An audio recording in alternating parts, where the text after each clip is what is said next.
My name is Scott Smith. I'm the team lead for Team 1. I'm presenting with Meredith here. Hey, y'all. So, Team 1's done a really great job on the presentation, so I'm really excited to share it with you. The three companies that we looked at was PricewaterhouseCoopers, KPMG, and Ernst & Young.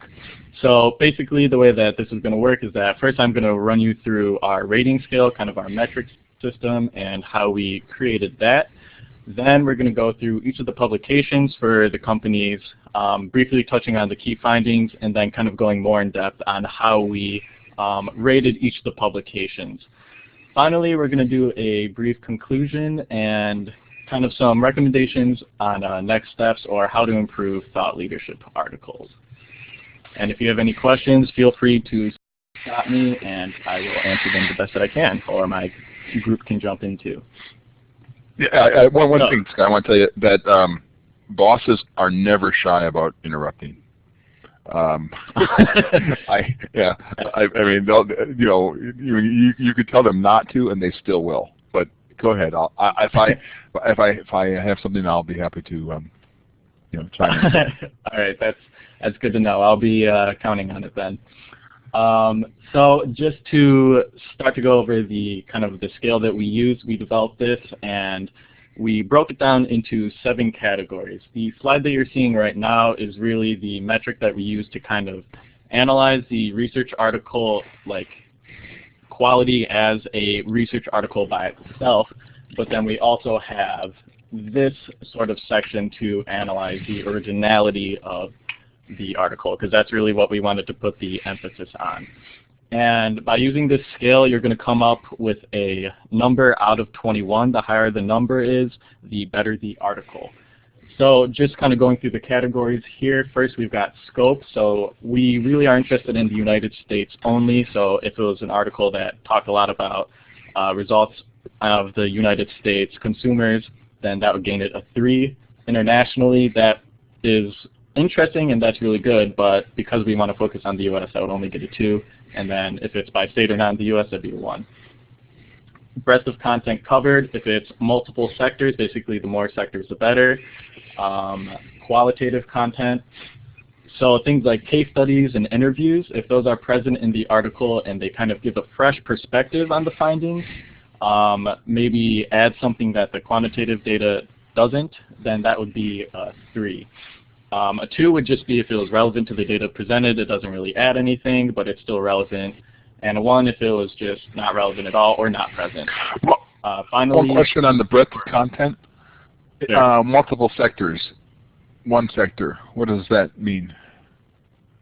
So this would be if like it was a survey that covered across like property and casualty, as well as life insurance or automobile insurance. Something that is, like for example, one of our articles was a survey on how consumers felt about their insurers just in general. And so it would be something like that, where it was more wide rather than like specifically one, just property and casualty. Oh, okay. I find that an interesting choice because sometimes and finally, it can be thought leadership just on one sector or the other. But I'm interested to see what you have there. Sure. Yeah, I'll be happy to explain it further down the line. So finally, for this is quantitative content, and that's just if the data speaks for itself. If you can look at the graph and be like, all right, I know what it's saying. A 2 would be if it is effective, but it's kind of just standard. It proves a point, but it doesn't really, might not be presented the best way. And then 1 if it's not there, or if they're making leaps and bounds that the data doesn't really support. And so this is kind of the more interesting part of our metric. This is concerning the originality of the article. The first category here, question, this is like, is what like thought or area that they're researching, their research question, is it original, is it interesting, or is it just sort of a yearly routine? Or a 2 would be like if it was a new area, an exciting new area, but some other company's already looking into it. The best would be if it was, we just didn't see that sort of question being researched in any of the articles. The research category here is if it was original research, if it was proprietary, like a proprietary survey being employed for the first time. That would gain it a 3. A 2 would be if it was like a survey that the company had developed, but they had been doing this kind of research like for the past 5 years using the same survey again and again. And then a 1 would be if it was like a third-party survey or research method. And finally, for the presentation, this is how well it communicates, how well the article communicates the results and the key findings, if it's in an aesthetically pleasing way, if it's easy to understand. That would be a 3. A 2 would be if it's just kind of the normal chart, graph, nothing really aesthetically creative or interesting. It just kind of throws the information out there. And then a 1 is if it is really lacking those graphics when it could, gain from that. If it's just textual analysis, then that would be a lower score. So now that I've gone through our metrics, I'm going to hand it off to Meredith to talk about PwC and KPMG. There, you're fine. All right, y'all. Can you hear me? All right. I'm going to start on PricewaterhouseCoopers. Our first article is Actuarial Reserving Function and Business Partnering Effectiveness, Insights from PricewaterhouseCoopers Industry Survey. So a brief summary, the survey is one of the U.S. property and casualty insurance industry's actuarial reserving practices. For those of us not familiar with actuaries, they monitor and analyze financial impact of risk. The article itself uncovered challenges, and it helped establish benchmarks for effectiveness of actuarial reserving functions. And the reason that this was conducted to begin with was because of internal and external pressures. Internal meaning the upper management, upper senior management, who expected more information and support strategic decision making out of the actuarials. And external stakeholders were the regulators and rating agencies, who also required the actuaries to provide additional business intelligence for them. The survey that we looked at indicated a potentially significant gap between information insights actuarial teams currently provide and what they could potentially provide in the future. So on to our metrics. To begin with, we rated the scope as a 2.5 because the survey looked at 61 different offices, and it was a broad geographical mix from inside and outside the United States. 3, which was our best, focused on the U.S. only, and 2 focused internationally. So a mix of the 2 was a solid 2.5. The breadth of the content covered, we gave a 2 because it covered the U.S. P&C insurance market, and that was the only sector that it ended up covering. And that's what we defined as a sector in this context. As for the qualitative content, we felt that this was the backbone of the report, which was the data from the survey. The PricewaterhouseCoopers makes the data actionable by providing modernizing actions, which they defined as a shift in the actuarial functional process.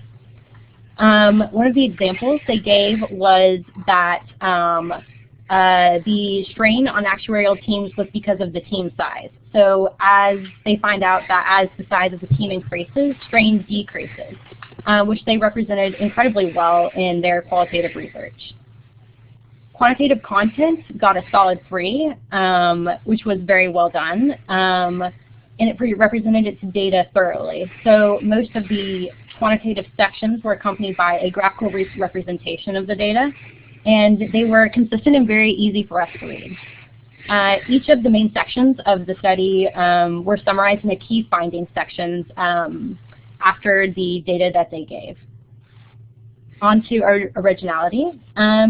We gave the question that they sought to answer a 2.5 because the query was driven from the internal and external stakeholders' expectations of actuaries, and it was a very specific line of study that was fairly well done.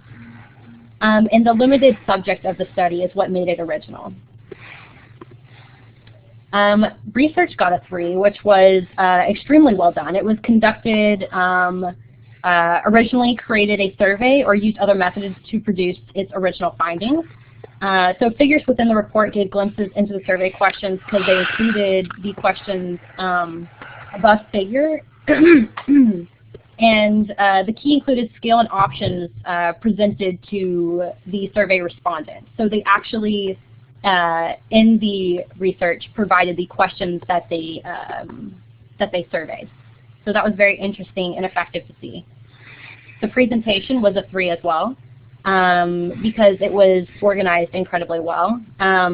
So as I mentioned, the key findings section, which gave brief descriptions of the key findings, was extremely effective. And the next section that they presented went into detail and provided graphical representations of the answered survey questions. We found that the report was organized consistently and was, in general, neat, consistent, and had a pretty good color scheme. Yeah, on to our next one. Our next PwC article that we looked at was the top issues in annual report of 2015. The key findings for this report were essentially that in order for the industry to thrive, changes need to be made, including the culture of the workspace, metrics, and data analytics. Several topics that it covered were IT, so insurance needs to transform old policy, culture, insurance that need to transform in-house, and tax, which was fairly interesting to read because it was about what Congress is doing and how that could affect the industry. For our metrics table, we found that this article ranks high in both scope and breadth because it covers multiple sectors in the United States, auto, life, property, and casualty, and it focuses solely on the United States. So those were both very solid 3s. Qualitative and quantitative both ranked 2, a little lower, by not by much. We felt that it could be a little higher, possibly a 2.5. There's quite a bit of qualitative data and analysis of where the industry is and where it has the potential to go, but there isn't much quantitative content to back it up. So the quantitative content provides the data, but it also makes assumptions because it doesn't back the data up with information.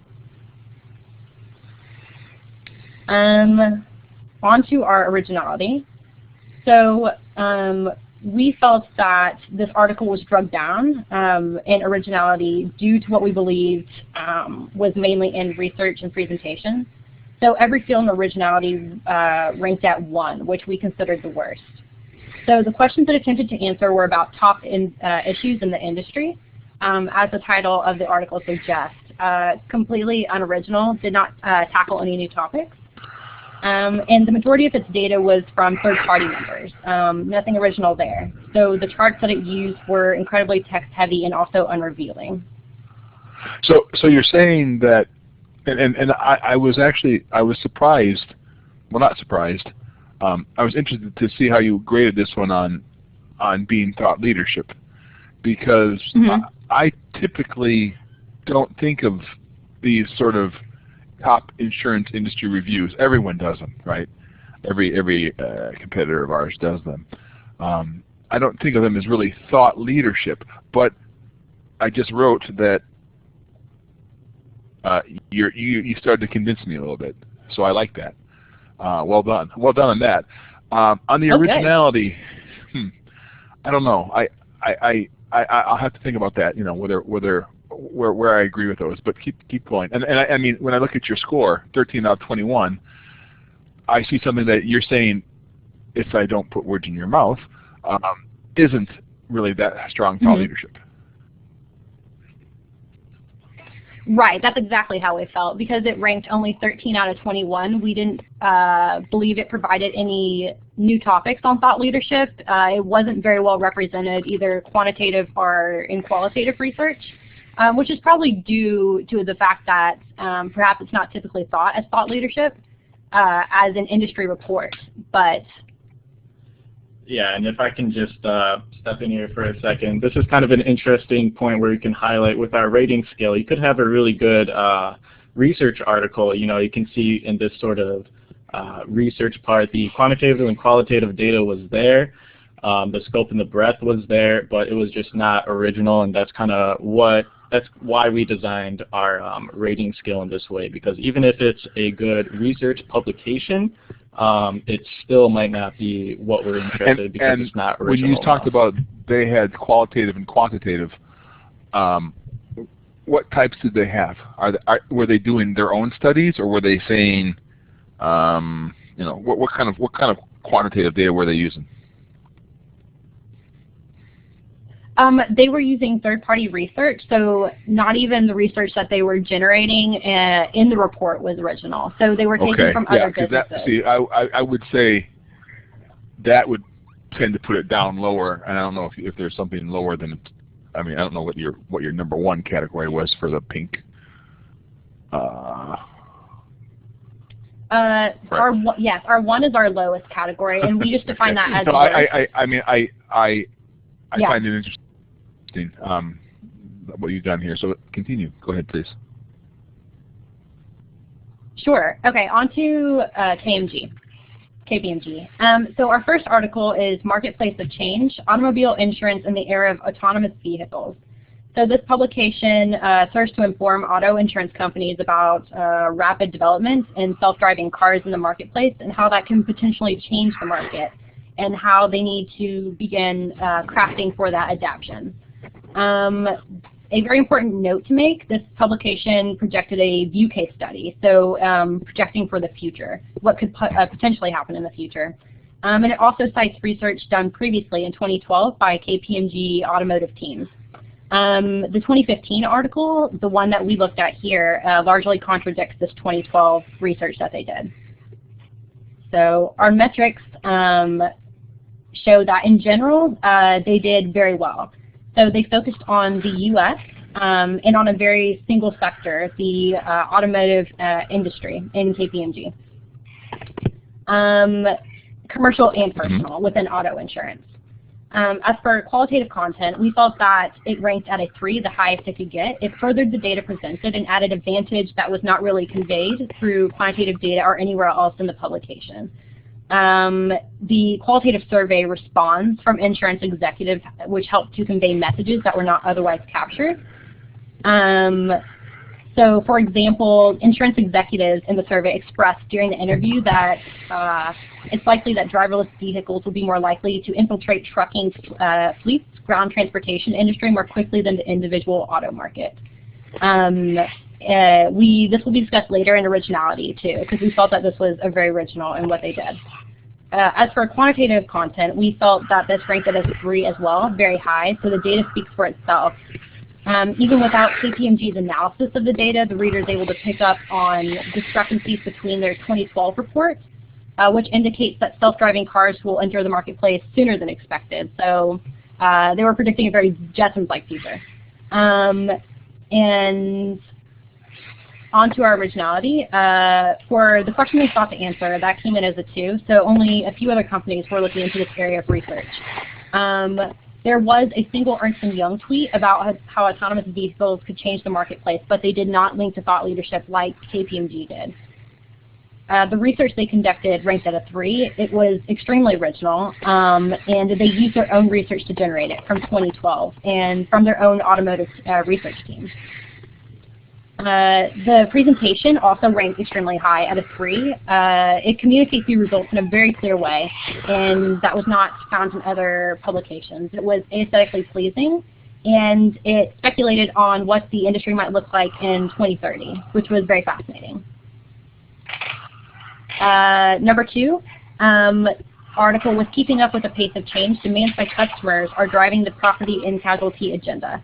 This was about how technology and customers are changing property and casualty insurance and how they need to start appealing to Gen Y in order to focus on a very user-centric model that includes and pushes technology and big data to the front. This focused on the United States, so that was a 3 in terms of scope. It was also a 3 in terms of breadth because it covered property casualty insurance, which also includes the auto insurance, which is what Scott was talking about at the beginning. Our qualitative and quantitative both rank as a... I would say, Meredith, I would say yes. That's a good distinction to make. If you're going to look at the P&C industry versus life and P&C, typically an article for P&C will be better thought leadership because you can go deeper into one topic than both life and P&C because they're very different animals. So that was one. I mean, Yeah. and you really have no way of knowing that. So I'm not going to say that you did a bad job because you're doing a fine job. But all right, good to hear. So yeah, we found that both Qual and Quan rated at a solid 2. It augments the data that it provided, and it summarized the point that data analytics and predictive modeling can help decision making overall with growth and development within the industry. Let's see. So the quantitative content, again, relies heavy on analysis, synthesizes the data from a variety of different sources, which was extremely well done, although it did it in a slightly unorganized fashion, which is why we have it as a 2. Our originality table is kind of what drives our score down, unfortunately.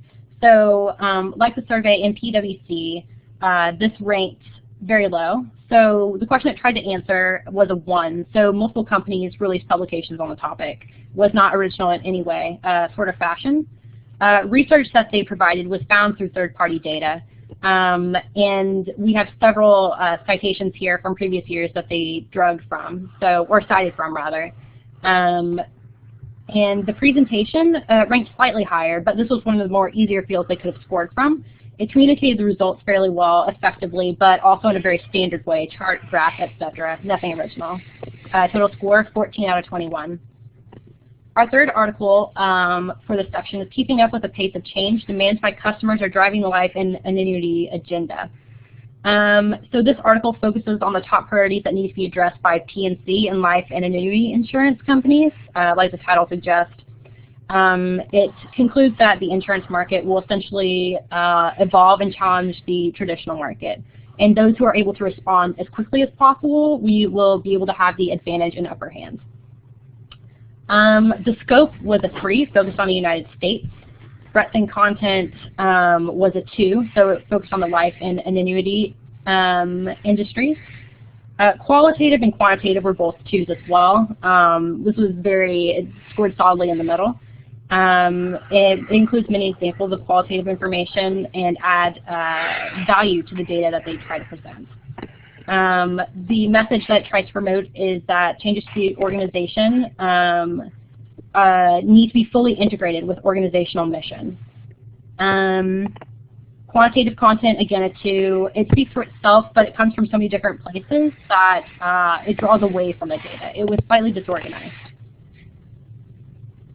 The originality scored at a 1 because it was basically a report on how insurance companies can be more forward-thinking by researching new customers. It was things that we had seen in various articles. Research was a 1.5. It had a combination of third-party and original data. But the main problem we had with this, it was a combination of both credible websites and ones that weren't so credible, like lifehelppro.com. Maybe not something you should be drawing from. Presentation was a solid 2, not really a 3. It was divided into a very organized 14 sections, but again, not original in its presentation. And I'll hand it over to Scott. All right, so our last company is Ernst & Young, and I'm going to kind of quick fire through one moment. Can we give them some extra time because I did ask questions earlier, so I mean I'm not concerned that if they go within a couple minutes over.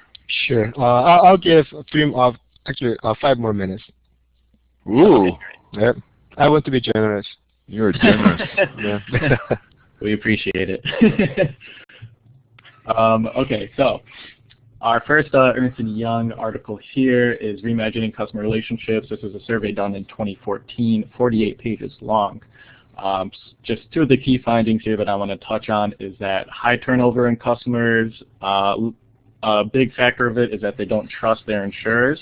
A possible solution to this that the article put forward was that through more responsive and individualized communication that can cut back on that. And then also another really interesting finding from this article was that even if your customer leaves you, it's important to maintain that good relationship because they found that even if the customer isn't with you anymore, they might refer you to their family or their friends. So going to the metric breakdown of this. Scott, I got a question for you on that one. Yeah.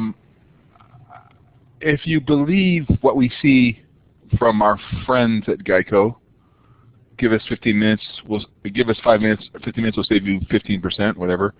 Our friend Flo, who talks about comparative raters and progressive, saving them money and so on.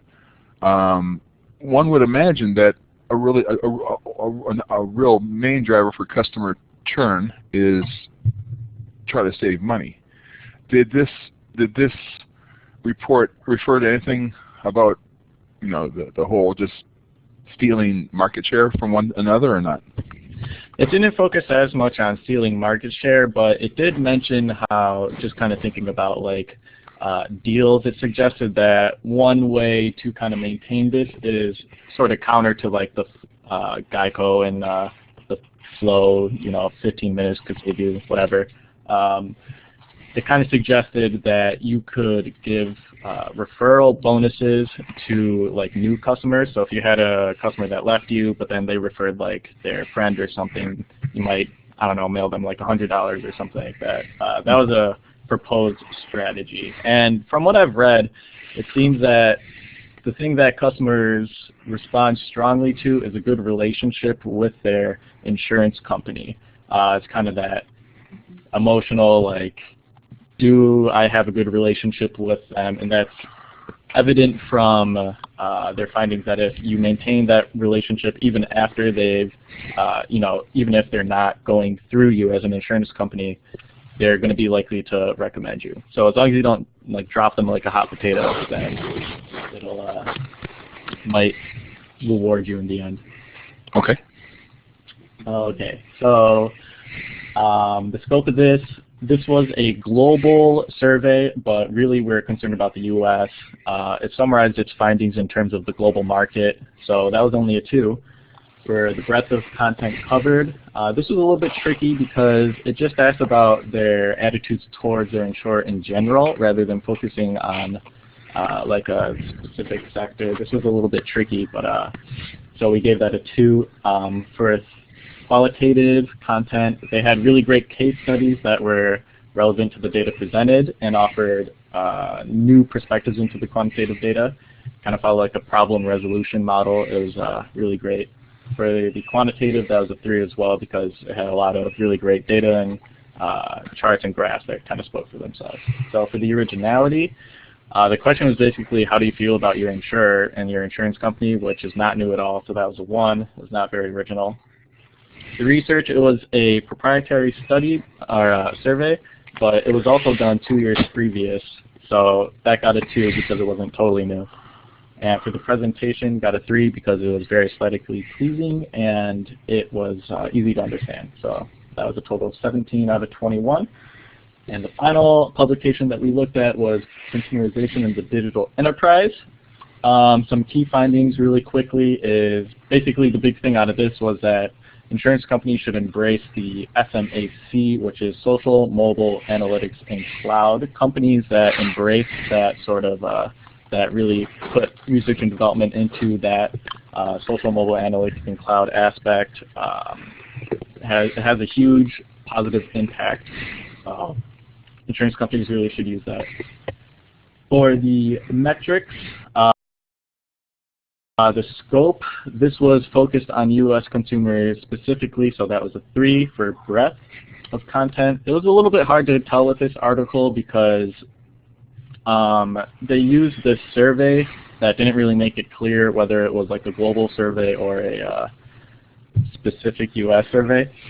It kind of just seemed to focus on the insurance industry in general, so we gave that a 3. But based off of your comment earlier where you said how if it's a specific sector, then they're going to be able to go deeper, we probably would change our metrics around in that case, where a 3 would be a 1 sector, and a 2 would just be the general sector. And the one thing, sometimes when you do a global study, you can carve out a piece that's just the U.S. insurance consumer behavior or whatever.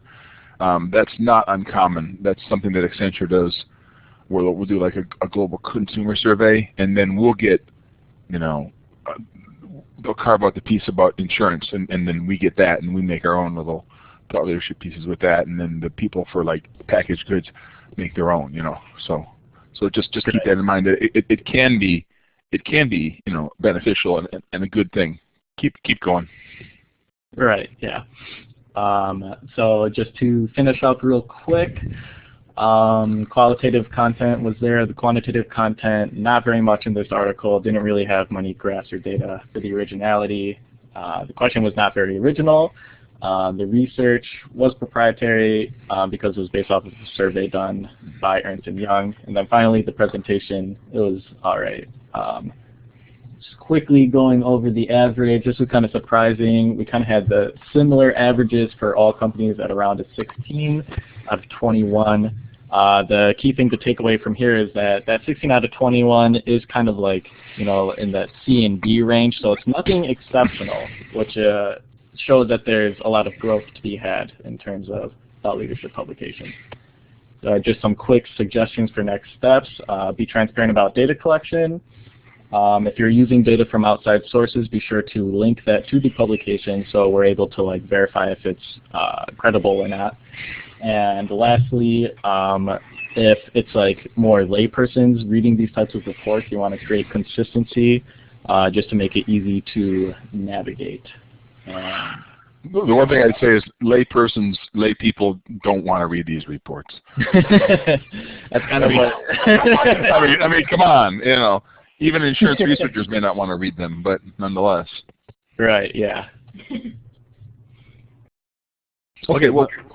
Yep. Thank you. Andre, do you have questions? No. I think that was a very good summarization. I liked your way of thinking about it. I did, as I told you, I disagreed with saying you're saying that having two sector life and P&C should be higher.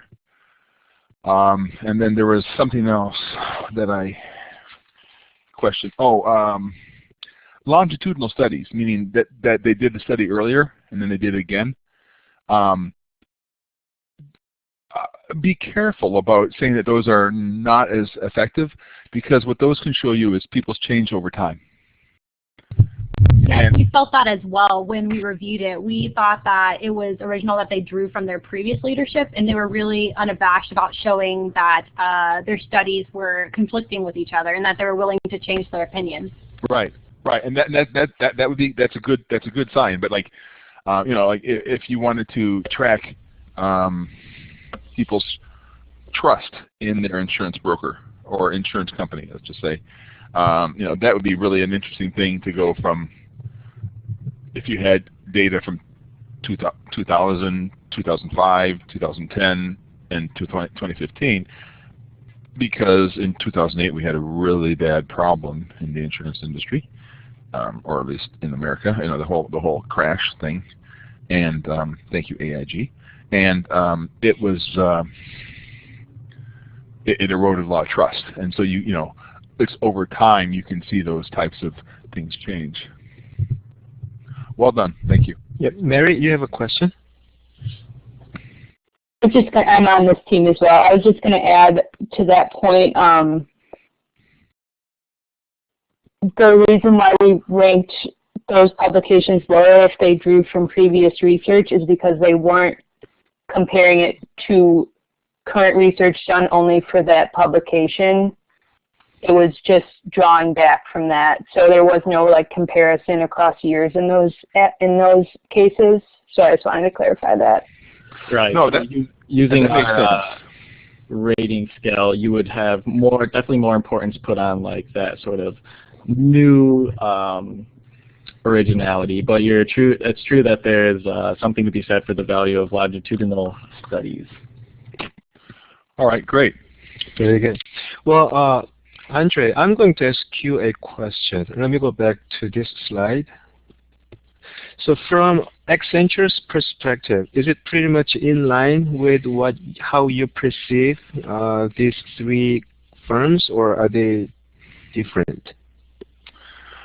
No, I would say I would say typically that I would put PwC a little lower, but the way that you and I had never really included the actuary analyses in my thought leadership because that's just out of our scope. yeah, for Accenture. But including that, I mean, and have to understand, PwC, KPMG, and EY all come through the accounting world, right? So they're really steeped in the actuary things, and for PwC, that's right down their their strike zone, right? I would say that thinking about it that way, these scores look right, and they look right in magnitude, because if I had to rate these people, I would put them in the middle, and I don't know if this will be borne out by the rest of the presentations tonight, but there should be some that are higher than these folks, and there probably will be some that are lower. But I mean, these are what I would consider very firmly in the ballpark scores. Okay, very good. Yeah, I just wanted to kind of give kind of ballpark not figure, but kind of general idea how Accenture, our client, sees these companies.